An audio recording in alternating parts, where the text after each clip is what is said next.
What's going on, Leaguers? Welcome to the Spectacular Spoiler League. I'm the Pandan Superman. I'm the mayor of Hype City, HazyRome. And as always, I'm joined by the Gotham Knight, the Prime Minister of Post-Production, DeepBoyce. And today, we in the Hall of Spoilers. We're going to have a little battle, man. It's Marvel versus DC. Who has the best live action TV shows? We starting a fanboy war right now, right here on this channel. Let's go to work. Let's go to work.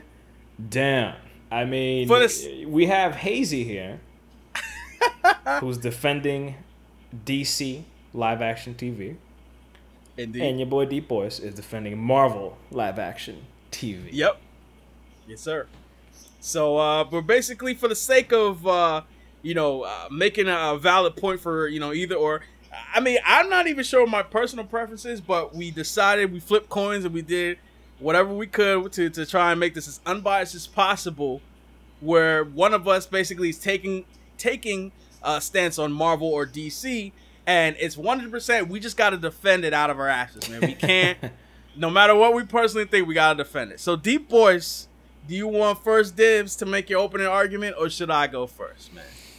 Should I burst your bubble, or do you want to lay down the law for this conversation? I'll go first. All right. Opening statement by bum-ass DeepBoyce. Right. You're going to lose this one, man. Listen, we all know that there's a contentious relationship between what's going on in the silver screen, the movies, and what's going on in TV. But regardless, they are linked. There's a connection. They're under the same umbrella. And it's not a good look when you have a situation like DC, where the movies are just not up to snuff to the TV shows. Now, that sounds like I'm defending the DC That's TV a bold shows. Statement you just made there. Wow. I mean, I'm gonna let you if you look across the board, this is just, I think, a better quality in terms of storytelling. But regardless, what I'm trying to say is the Marvel TV shows, specifically the Netflix shows, are cut from the same cloth of the MCU that you see in the movies.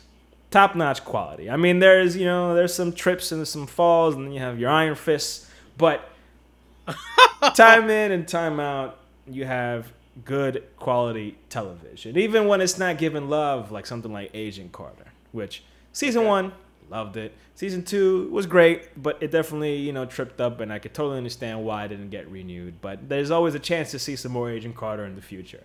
Agents of S.H.I.E.L.D. is another one that didn't start off so well, but then when it started getting towards the end of season 1, and it tied into the MCU at large just a little bit, phenomenal. And this past season was amazing, in my opinion, probably the best season of TV this year. And then, of course, it's a bold statement. It's a bold statement, but I'm standing by it. And then, of course, we have the shows on Netflix, which, in my opinion, have set the push the bar for what TV shows for superheroes should be. I mean, in all fairness, when it comes to whether the CW shows or the Arrowverse and even Agents of S.H.I.E.L.D. and Agent Carter, they're a notch or so above from what we get on Netflix for the most part. And I'm specifically talking about Daredevil season 1 and 2. Fantastic. I like Luke Cage and I like Jessica Jones. Iron Fist was a bit of a trip up, but I don't know, maybe with season 2, which it seems it may or may not happen. I think they want to make it happen, but people don't want it to happen, so they're a little hesitant.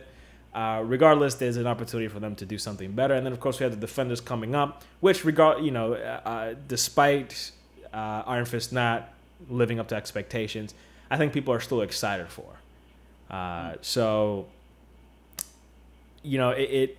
There are a few shows less than what we have for the DC shows. But what we have there is a good amount of quality as opposed to quantities. Not just in season. Wow, my man said that. Wow, okay. Not just in season length, but just the amount of shows that we have available. And we are getting some shows coming up soon, like The Punisher. Sure, definitely. And the Inhumans, which could be decent or could be really bad. But the jury is up on that one, so we'll see. All right, that was a fantastic opening statement, sir. Thank you. Thank you. I appreciate Kudos it. to you. Thank you. But now it's about DC, baby. Okay. So, all right, my case for DC, man. I feel like DC has actually made a smart move that's right for DC. And ultimately, if you're building out a universe, if you're building out as you know, I guess elaborate a universe as DC and Marvel are both doing on their respective sides, I feel like DC did what was best for them.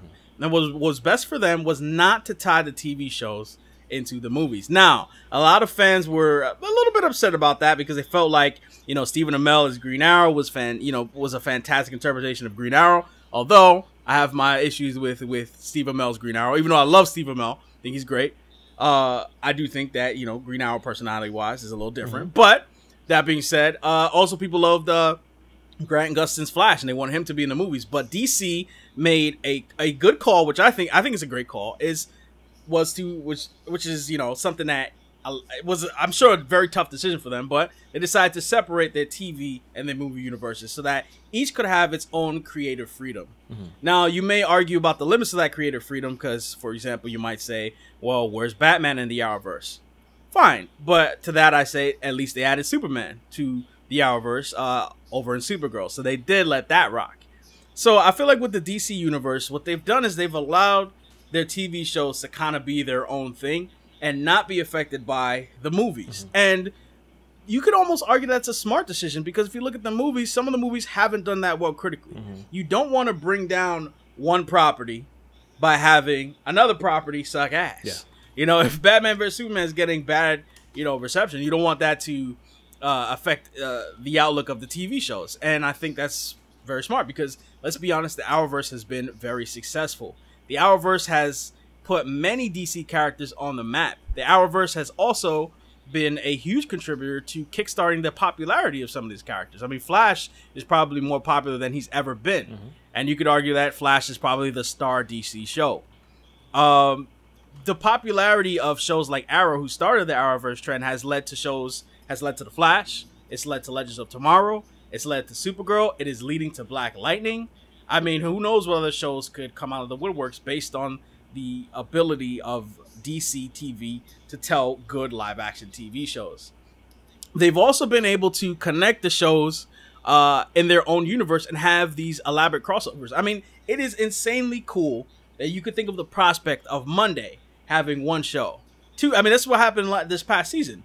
Monday was one show. I mean, it was a little bit of a whack crossover with Supergirl in the sense that it was at the end of the episode. But then Tuesday, The Flash came on, continued the story. Wednesday, Arrow came on, continued the story. Thursday, Legends of Tomorrow came on and finished up that story. And that is a cool note. That's never been done on TV before. You know what I mean? And that's the dopest thing about DC television. And I feel like where Marvel is at a disadvantage is that their TV shows generally have not been crossing into the movies. And they've established some great characters who may never see. I mean, Kevin Feige has recently come out and said that, you know, eventually there will have to be some type of crossover. But the problem is there's no plan for that. And with DC, I don't want any characters being held back by, you know, movie timelines and things like that. Because that would have happened with Stephen Amell if he was to play Green Arrow in Justice League. There would have been an issue with timeline. And there would be an issue with continuity, like, you know, the age-old issue of if there's a problem with this, why doesn't he just call this person and have that person help out? That's why they put Supergirl on a separate Earth. And I think DC has done well in establishing that idea of a multiverse because it gives them the freedom to do whatever interpretations of characters they want. They can, you know, go ahead and pull this character from this era or this character from this world and have them do a crossover whenever they want without having that character's story be affected by the larger narrative. And I think that is a great move for DC and allows them to have that creative freedom. Good. Very good. Very well said. I know. I have some rebuttals. Okay. All right. Now, you mentioned the interconnectivity of the DC shows. All right. And it's not that Marvel isn't really doing that. It's just they're doing it in a different way, in a way that may be even better. I mean, we're getting a whole season just dedicated to the Netflix heroes all kind of coming together. And obviously that's not a week-long crossover, but it allows for possibly possibly a better narrative in the end, where it's its own separate show that is not necessarily derailing any of the previous shows, but it's just, you know, only taking from elements from those shows, storyline and character growth, et cetera, et cetera. Right. And I also go as far to say that it feels like yet again Marvel has kind of pulled the rug under from DC, in the sense that a lot of the things that are good about some of these DC shows, Marvel's kind of doing a bit better. You know, when you have... How so? Well, you have a character like Daredevil. He's, you know, much... I think that's a better show than Arrow, and they're kind of analogous in terms of, you know, characters that are supposed to be dark and gritty and serious. You know, more noir-based. You know what I mean? Sure. And then, you know, you have, you know, feminist icons, I guess, like Supergirl, in juxtaposition to someone like Agent Carter, who they took that and they took it a step further and placed it in the past and kind of gave it, you know, something that's a little bit more relatable. All right. And I think something that's a weakness for DC and a strength for Marvel is the depth for some of the characters that they can kind of pull from and make shows about. I think DC may have an issue into the future when they decide, okay, well, you know, they got Black Lightning, you got Titans, you got Krypton, but where are we going to go from here? Like, what characters will people really want to see?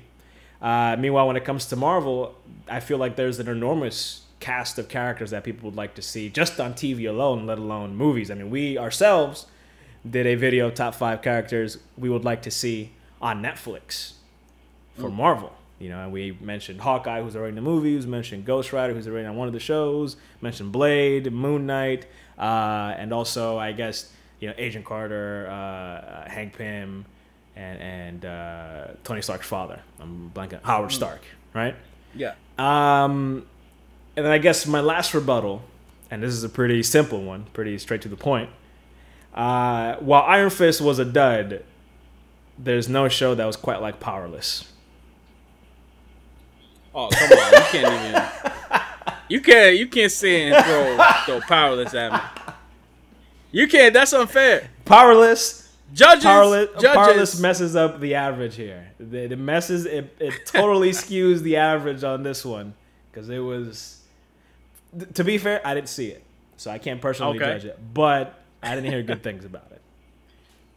Here's my thing, okay? And you can say what you want about Powerless, but we could talk a long time about Iron Fist. I mean, for example, if we're going to talk about, you know, not shows that weren't good, Iron Fist was not good. It wasn't. It was not a good show. And it lacked direction. It was clearly rushed. And, you know, with Powerless, it's, once again, off to the side. It's really obscure characters. You know, it's a comedy based on the DC universe. And, you know, it is a DC TV show. I will not hate on that. But Iron Fist is one of your core members of your main teams. And you screw up that character? Come on, dogs. And there's been so many issues with the Iron Fist and the interpretations of Iron Fist. And you would think that they would have taken a little bit more care with that. And they didn't. And they screwed that up. And at the end of the day, in the annals of time, the annals of time, okay, because we're talking about stuff that is straight up booty, okay, straight up, you know, rectum is. I don't know. I guess I'm trying to think of like of the rectum, things that are straight up bad.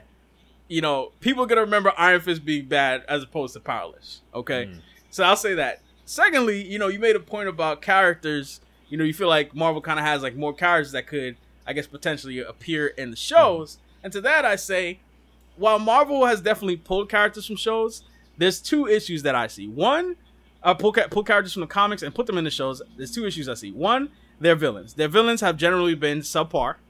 They haven't been amazing. I mean, the latest season of Agent of S.H.I.E.L.D. was fantastic. Kingpin was great. Purple Man was great. Did not like Diamondback. I don't even know who the villain of Iron Fist was. Technically, Madame Gao, I guess, maybe. But Madame Gao was established in Daredevil, and they didn't really do much with her character there. But I mean, for me, what I look at is, you know, the issue with these villains, and even the good villains, they'll never get the chance to cross over into the movies, even though they exist in this universe. And that to me is like I just feel like it's almost like limiting the character's growth. You know what I'm saying? Like Kingpin can't face off against Spider-Man. I know we're talking about, you know, who has a better TV here, and you know that maybe not be a point for some people, but I'm like, for me, I feel like if you're going to talk about Marvel TV, you have to talk about the movies because they keep saying it's all connected. And if it's all connected, man, I need to see some Kingpin battling Spider-Man. I need to see Daredevil interacting with Spider-Man. And I know I'm not going to see that right now. And I feel like, you know, they exist in relative obscurity. And if you look at the Netflix series, they've basically been barely mentioned in terms of like the movie continuity. They refer to the Battle of New York as the incident all the time, and that annoys to me to no end. That annoys me to no end. But I feel like, you know, villain wise, you know, they've kind of pulled these villains from the comics, but they didn't really like adapt them as the comics has. And you know, and this is really geared towards Agents of Shield. And I'm not saying it has to be 100% comic book accurate, but there's one thing I can say about CW. Even though they've changed things for villains as well, they've pulled out the B-list, C-list, D-list characters from Arrow, and they've basically done something with them. I mean, the characters you see on Legends of Tomorrow, you would have never seen them in movies. You would never see Firestorm get his shine. Firestorm got shine in Legends of Tomorrow, and I am 100% certain that's the only reason why he appears today in Injustice 2. You know what I'm saying? Even Green Arrow, you know, a lot of people like Green Arrow now because of the show Arrow, but Green Arrow was not like a well-known character before that Arrow TV show. Like, he was known, but he wasn't, you know, considered to be as popular as he is now. Even Flash, who, you know, I feel like has a general pop culture role, you know, just being a guy who runs really fast. Even Flash was put on the map by the Flash TV show. It helped put these characters on the map. You know what I'm saying? And I'm not saying Marvel has never done that, but what I'm trying to say is DC has done that, you know, to great effect. You know what I'm saying? Even a character like the Atom, right? The Atom, he's probably going to be DLC for Injustice also, right? Became popular Legends of Tomorrow, gets, you know, his shine somewhere else. And I feel like that's where DC TV comes into play. And I haven't even started talking about the future of DC TV, like Black Lightning. You know, one of the biggest problems Marvel has had is with diversity. I mean, everyone is always talking about that. I mean, you know, Marvel already had Luke Cage. True, that's fair. And there would be no Black Lightning without Luke Cage. I will give you that. But once again, Black Lightning, one of those obscure characters who would never get shine in the movies. A cool character with a great power set who would never get shine in the movies. And now he's getting a role in the TV show. And let's not even get started about the DC streaming service that's going to add Titans to the mix, bro. I mean, we got confirmed we got Dick Grayson. They haven't said whether he's going to be Nightwing or Robin. We got Dick Grayson. We got Starfire. We got Raven. We got Beast Boy. And the potential for many other Titans characters to appear, including, you know, a character that's already been established in the Arrowverse, Deathstroke. Another character who I feel was put on the map because of how popular and how great he was. You know, the Arrowverse has had a plethora of great villains. I mean, you're talking about Deathstroke, Malcolm Merlin. You're talking about Reverse Flash. You know what I'm saying? Like, they've had their share of great villains. You know what I mean? And villains who've made their impact. Right. So to that I say, I'll give the hat to DC, man. All right. Okay. I guess closing statements. Closing statements. I'll leave you. I guess I'll go first since you went first at the beginning.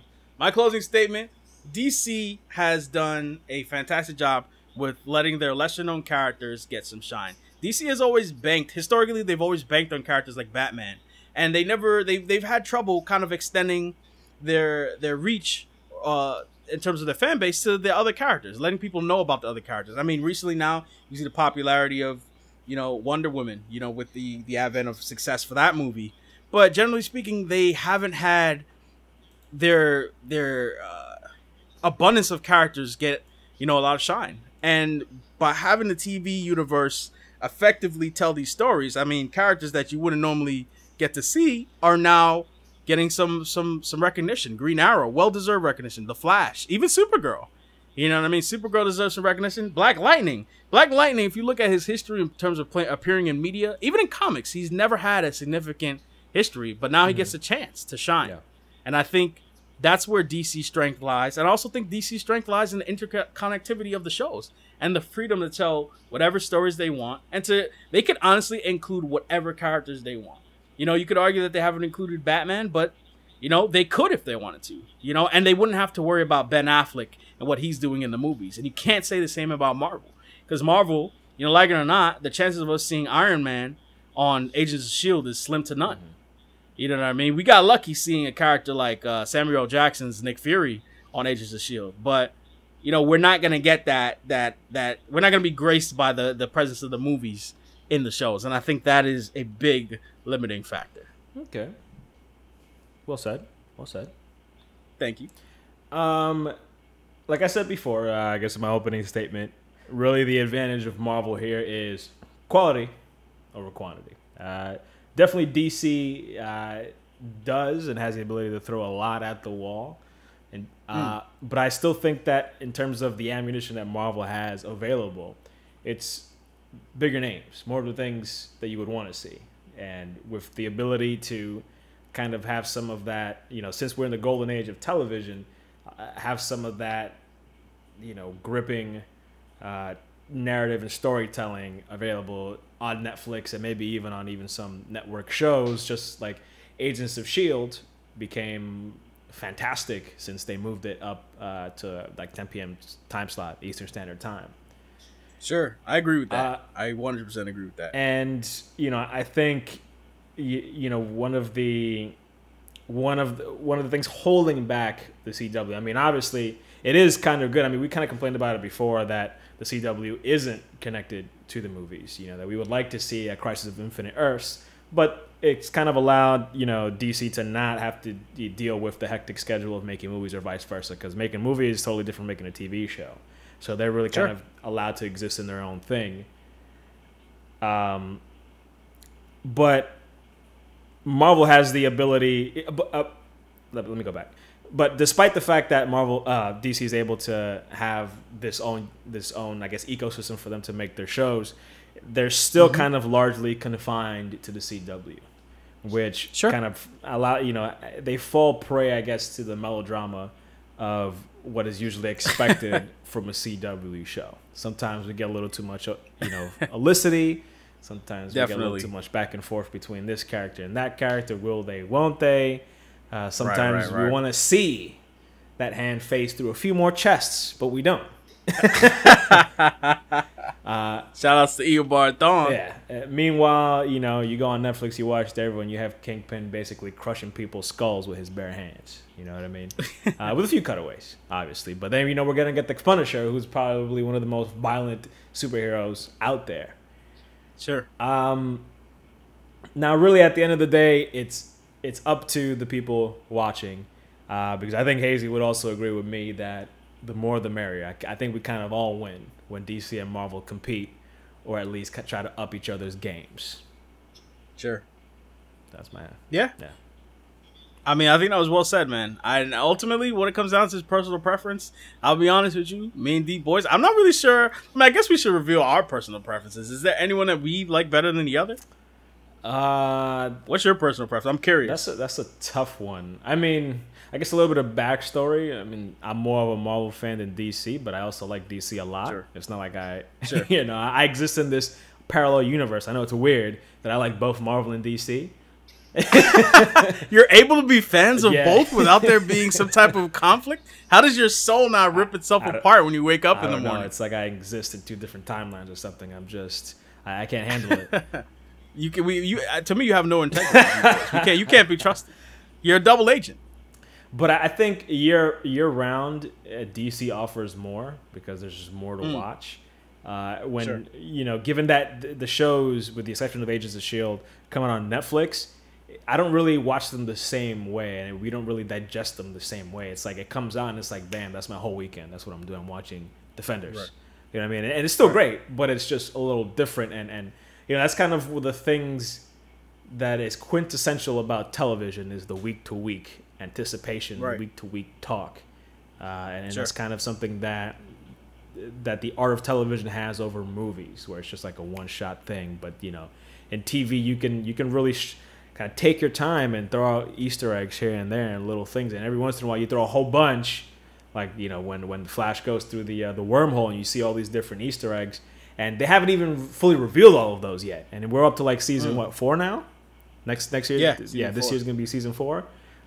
So I guess I'm going to have to go with DC TV. Okay. Wow. I'm surprised you picked DC TV, to be honest with you. Now, my background is I've grew up more with DC. Now, once again, I love both DC and Marvel. You know what I mean? I was joking on DeepBoyce about not being able to not being able to be trusted. But to be honest with you guys, you can't trust my ass either. I got no loyalties either. I love them both. And I think sometimes, like DC right now in the comics, they're firing all cylinders, way better than Marvel. That being said, in the movies, I'm definitely more in favor of Marvel. I like Marvel movies better. I've liked the gamut of Marvel movies better than the DC movies that have been offered thus far. Generally speaking, obviously there's things I like about the DC movies. But for me, once again, it's hard to choose. I think on a week-to-week basis, I enjoy the shows. But if we're talking about, the shows, I guess maybe this season that have kind of enthralled me the most, Agents of S.H.I.E.L.D. was crazy good this season. Like, it was crazy good, Like, I honestly think that it can compete with some of the best television on TV right now, which I can't always say about the DC shows. I mean, Agents of S.H.I.E.L.D. killed it, bro. It was dope. Yeah, it was crazy dope, man. And the way they told these, like, kind of modular, they kind of had these modules of, mini stories and mini arcs. It felt like I was reading a comic. Yeah. It felt like I was watching a comic play out on screen, and that was honestly crazy. Now, I do know DC better, so when things happen in DC, I'm able to recognize it a little bit better because I know the characters a little bit better. But, for me, I think recently I've enjoyed Marvel TV more. I will say that. I think I've enjoyed it a little bit more. So that's interesting that we kind of defended the opposite of what we're enjoying most. Yeah. I like that, man. That's pretty cool, man. But anyway, guys, Spectacular Spoiler League is out there. Tell us which you favor. Please, guys, be kind to each other in the chat. Please, if you're gonna comment, please don't start a war. Let's have like a constructive argument. Me and DeepBoyce, we're still friends. You know what I'm saying? Even though he's an untrustworthy bastard, he's still my friend. He's still my boy. We're all leaguers here. If you come here and comment, we're all leaguers. We're part of the same league. We're not fighting. No, you can't blame Hazy. I mean, he's an uncultured swine because he is a DC. He is a who you calling uncultured? He is a Batman vs Superman defender. Apologist is what he is. So okay, all right, DeepBoyce. We out here literally spitting out some fake news, man. You out here with some alternative fact. DeepBoyce, come on now. That is in no way, shape, or form true. We gotta head to the bunker. Yeah. There's a lot of artillery being fired right now. Why you always lying? Come on. Don't tell those lies, man. Anyway, leaguers, let us know what you think about Marvel and DC TV. Let us know about what you think about the future of Marvel and DC. Marvel's got the Defenders coming up. They've got Punisher coming up. And DC, they've got the Titan show coming up on the streaming service near you. But let us know what you guys think. We want to know what your opinions are in terms of Marvel versus DC. Who has the best live-action TV shows? That being said, me and DeepBoyce, we're getting out of the hall of spoilers. I'm going to choke him out because he's out here lying on the video on me, guys. We'll see you guys on the next one. DeepBoyce, you bastard, get over here. You knucklehead. Safe. Martha! We'll see you guys later. Peace out.